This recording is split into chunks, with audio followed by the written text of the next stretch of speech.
Episode 78, An Initiating Hug. The Demeanor of the Leading Lady.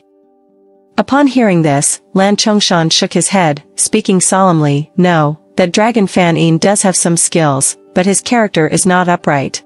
If someone manages to bribe him to falsify the result, it could lead to significant complications. Such incidents have happened before. Therefore, it's better not to approach him. Go to Fahua Temple and find Master Shanjing. It might be a bit troublesome, but it's much safer. The land group donates a considerable amount of money for incense every year, contributing to the construction of Buddha statues. If you go in person, Master Shanjing should grant you this favor." Yen Rui nodded, saying, "Okay, then I'll go find Master Shanjing. It's not a small matter, and even if it's a bit troublesome, it's safer." At this moment, the front seat of the car suddenly made a clap sound as Xing Wu's binoculars accidentally slipped from his hands. "Master, Madam. It seems that the young master has noticed us again. Should we continue to observe?" Xing Wu shivered, asking with a bitter expression. Confronting the young master for the third time and being discovered on the spot, he felt like he had died 100 times. Lan Chongshan already knew what he cared about most, took a distant look, saw that Ningxi seemed to be bidding farewell to Lan Tingxiao, and the two were about to part ways. There was no need to continue watching, so naturally, he didn't plan to stay any longer. "Alright, let's go back." "Yes." Xing Wu breathed a sigh of relief and immediately started the car to leave. On the other side, the first thing Ningxi did after watching Little Bun go inside was, decisively, she ran. "Well, Mr. Liu, if there's nothing else, I'll leave. I have to shoot an advertisement for a game company today and then rush to meet with Sister Gigi and others later." After speaking quickly, without waiting for Lan Tingxiao to respond, she prepared to run away. Then, in the next second, just 2 steps out, her wrist was suddenly tightened, and she couldn't move forward. The whole person was forcefully pulled into a warm embrace. Lan Tingxiao held the girl's slender waist tightly, embracing her seamlessly, and his voice sounded hoarsely in her ear, "Don't leave yet." Her brain crashed.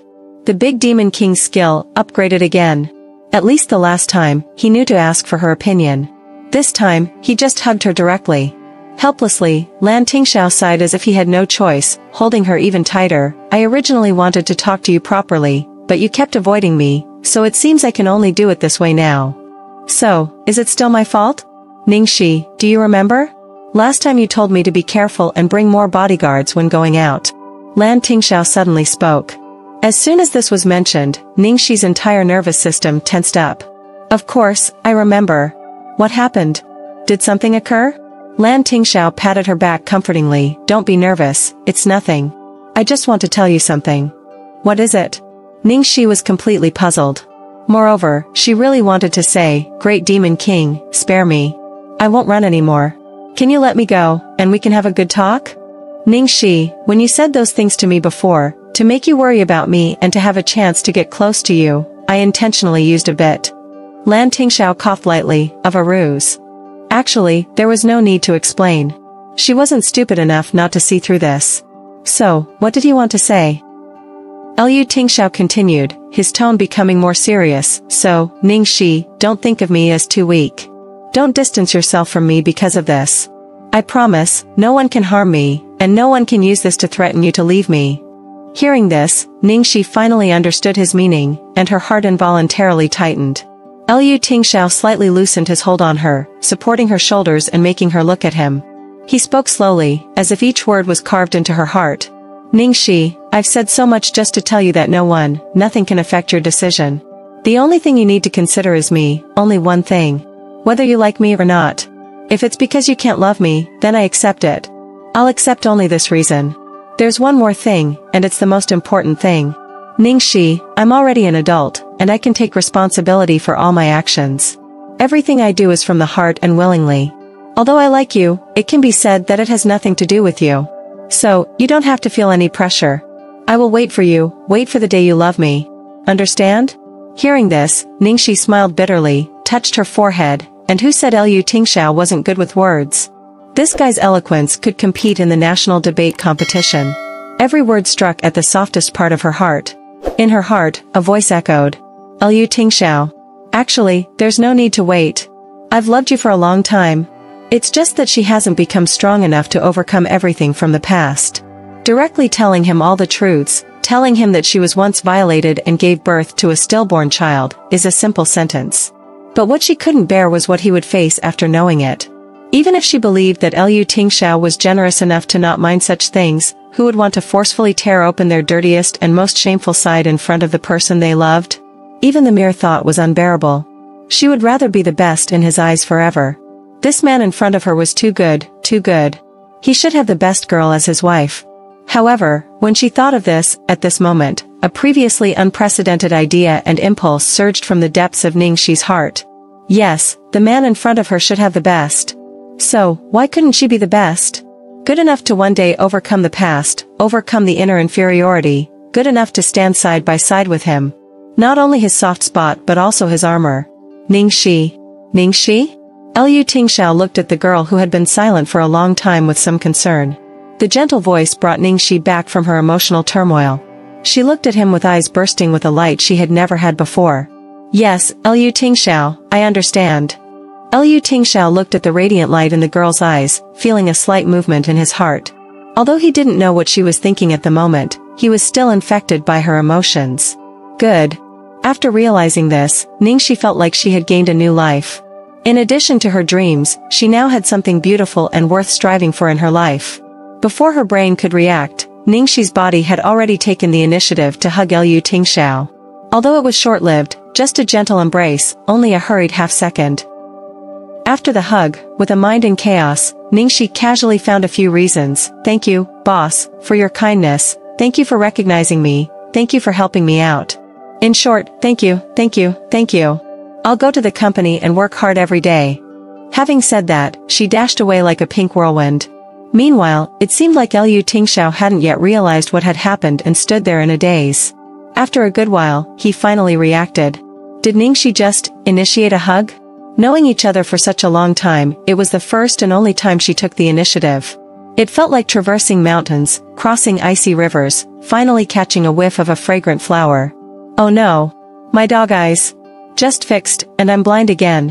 Why? Why do I always witness such powerful scenes every time? Damn it. What kind of constitution do I have? A masochistique constitution. A miserable howl came from the side.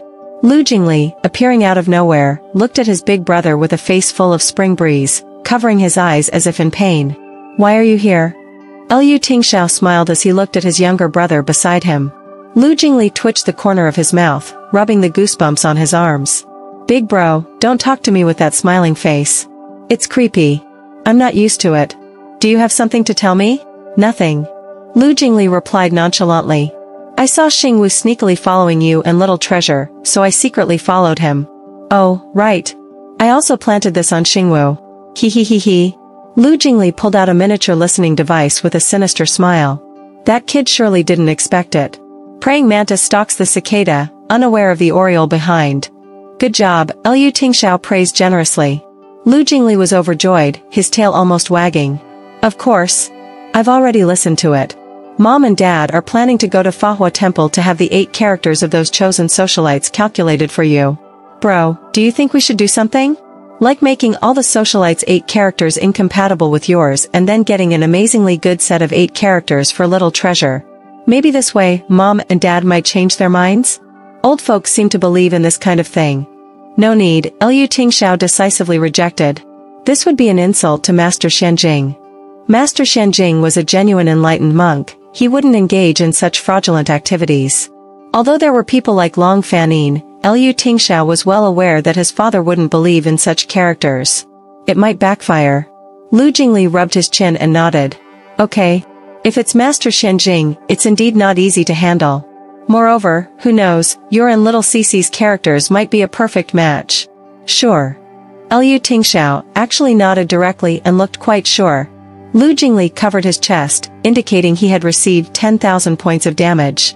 Alright, bro, I don't want to talk to you anymore. In the coming days, I don't want to be abused anymore. I'll leave gently now. I'm going to find a small island to heal. Considering your current state, I can finally take my long vacation with peace of mind. Thinking about the 3-month-long vacation, Lu Jingli resurrected on the spot with full health. Away from this heartless land. Beach. Sea. Beauties. Here I come. In the bustling entertainment industry, Downstairs in the lobby of Xingshi Entertainment, Suyimo wore a white long dress, the hem stained with a hint of dirt, and her face displayed an expression of disgust. At this moment, a woman beside her, looking ordinary but dressed meticulously, was angrily scolding a slightly older-looking female artist in front of her named Bailu. Bailu, can't you do anything right? Sprinkling water and wiping the floor somehow managed to dirty Sister Yimo's clothes. Do you know how much this dress costs? Suyimo's manager, Xiao Meixin, crossed her arms and snorted, "Huh, money?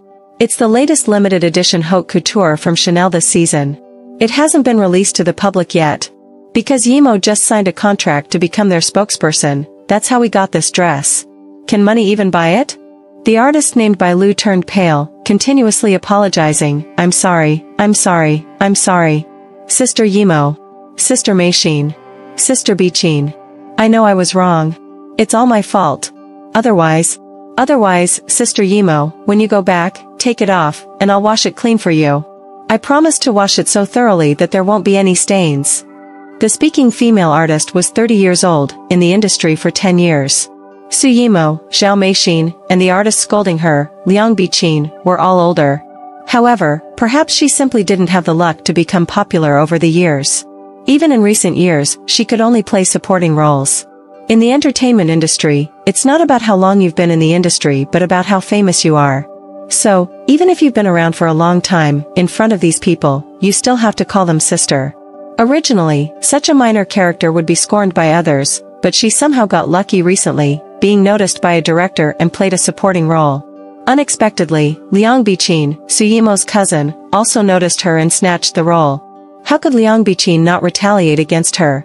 At this moment, quite a few people had gathered in the hall, and it was clear to everyone with discerning eyes that Liang Bichin was deliberately making trouble. However, no one dared to stand up. No one dared to say a word. Instead, many people were following Liang Bichin's lead, joining in scolding Bailu. It's not an exaggeration to say that in Xingshi Entertainment, it's Suyimo's world. If you offend her and her followers, it's basically impossible to survive in the entertainment industry. Watching the cold eyes and indifferent onlookers, Bailu could only pick up the hem of her stained dress, continue pleading, I promise I can really wash away these stains. Liang Bichin, with her arms crossed, unceremoniously kicked Bailu, saying, Get your dirty hands away. Wash it? Are you kidding me? How are you going to wash it? With your hands? This expensive dress, if it's washed by your rough hands, who would want it? After scolding, Liang Bichin's eyes turned, holding Suyimo's hand and coquettishly saying, Cousin, this woman has been in our company for 10 years and is still playing supporting roles. Letting her do a little thing and she's so clumsy. It's simply a waste of company resources. Let's just let her go. Liang Bichin's words, completely displayed an attitude treating Suyimo as the female owner of the company. However, Suyimo clearly bought into her act, her complexion instantly improving and beginning to seriously consider it. After all, no one in this company dared to offend Suyimo's face. It would be too easy to drive someone away, just a quick word with Bailu's manager would do. Hearing this, Bailu became even more anxious. She directly knelt down, tightly grabbing Suyimo's clothes, pleading, Sister Yimo, I beg you. Please don't drive me away. I'll do anything as long as you don't drive me away. I beg you. I beg you. While Bailu was still pleading, a pink figure happened to run in from the direction of the entrance. Due to Bailu's sudden kneeling blocking the way, Ningxi completely couldn't avoid her and accidentally bumped into her. Ah, Bailu staggered, then exclaimed.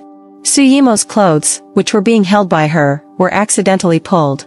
Frightened, Bailu turned pale, not caring about being bumped into. The first thing she did after getting up was to quickly check her clothes, fearing that she had accidentally damaged them. At this moment, Liang Bichin reached out, picked up the hem of the dress, glanced at the torn part, and immediately turned to Ningxi, scolding her, Are you blind? How can you walk like that? What do you think this place is? Do you think you can run around without rules? Do you know how much trouble you've caused? Do you know what you've damaged? This dress can't even be compensated for even if you sold yourself. Ningxi's appearance stirred up the onlookers who were originally focused on Bailu's incident. Hey, isn't that Ningxi? Why is she dressed so pink today? Completely different from her usual style. I almost didn't recognize her. TSK, now this is going to be interesting. It's said that the company is grooming her as the successor to Lang Manyun. She's quite popular recently. What do you think will happen if these two clash? Why even ask? No matter how popular Ningxi is, can she really surpass Suyimo? It's like a mantis trying to stop a chariot. Sorry for bumping into you. Are you okay? On the other side, Ningxi was apologizing to Bai Lu, but suddenly, she was scolded by Liang Biqin. She frowned, listened to the discussions around her, and glanced at the stained hem of Bai Lu's dress. She roughly understood the situation. Originally, it was Bai Lu who accidentally dirted Suyimo's clothes. Now it seemed that because she accidentally bumped into Bai Lu, she let her accidentally tear Suyimo's clothes. At this moment, Liang Biqin, who didn't recognize Ningxi at first, learned who she was with Zhao Meixin's reminder. Liang Biqin carefully looked at Ningxi's pink princess dress and the water diamond hairpin on her head, her face full of amusement. Is she Ningxi? I thought she was someone extraordinary. This kind of person? No wonder my cousin doesn't take her seriously, it's no wonder. As for Suyimo, true to her usual self, she didn't even give Ningxi an extra glance. No matter how Ningxi jumped around, in her eyes, she was just a laughable ant, a creature that could be crushed with one finger. It was ridiculous that people kept comparing her with such a person. Now that she knew this woman was Ningxi, Liang Biqin would never let her go. It was just perfect to deal with both of them together. So, immediately she sternly spoke to the two, Bai Lu. And you, Ningxi? Don't say that I'm deliberately making things difficult for you now. Everyone saw that the clothes were torn like this by both of you. Do you still want to wash it?